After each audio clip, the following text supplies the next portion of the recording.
The Sweet Invasion. How Holy War transformed European taste. Picture this. A medieval European knight, armor caked with dust and blood, takes his first bite of crystallized honey that doesn't come from a hive. His eyes widen.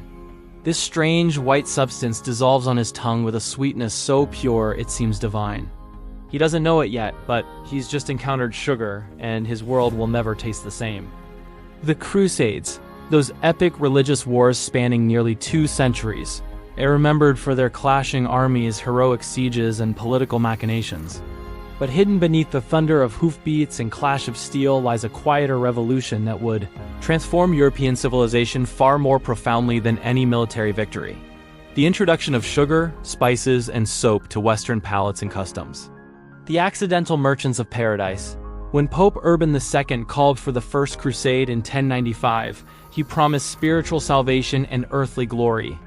What he didn't anticipate was creating history's most unlikely import business. These holy warriors setting out to reclaim Jerusalem inadvertently became Europe's first international luxury goods dealers. Before the Crusades, European cuisine was brutally simple: meat, bread, ale, and whatever grew locally. Honey was the only sweetener, available in limited quantities and jealously guarded by monasteries. Salt was precious enough to pay soldiers with, hence our word, salary. The average medieval European's palate knew perhaps a dozen distinct flavors in their entire lifetime.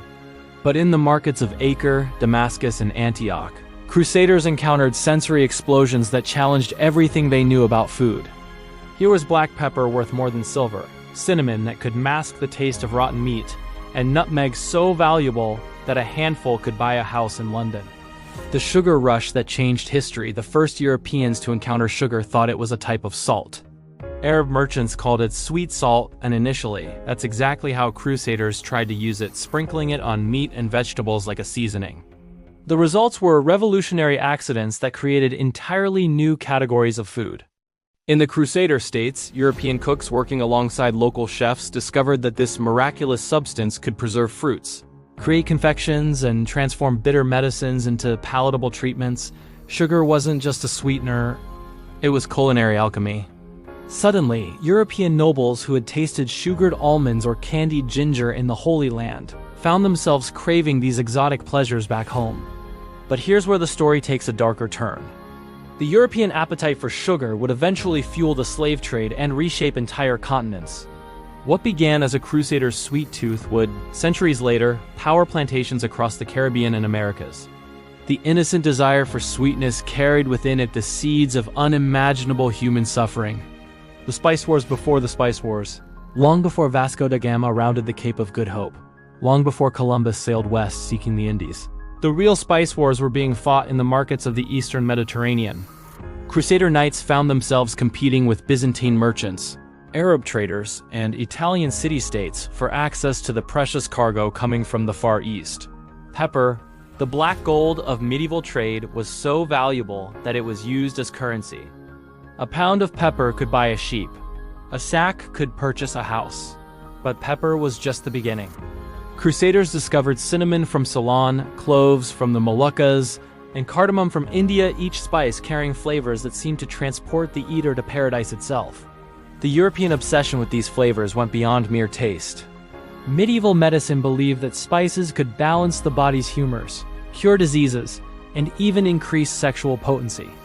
Suddenly, every European noble wanted their own court physician mixing exotic spice remedies, and every merchant wanted a piece of the lucrative trade.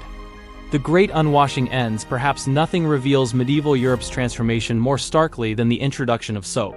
Before the Crusades, most Europeans considered frequent bathing not just unnecessary but actually dangerous. The prevailing medical wisdom held that water opened the pores to disease and that a layer of dirt actually protected the skin. But in the sophisticated cities of the Islamic world, Crusaders encountered hammams, public baths, where cleanliness was not just practiced but ritualized.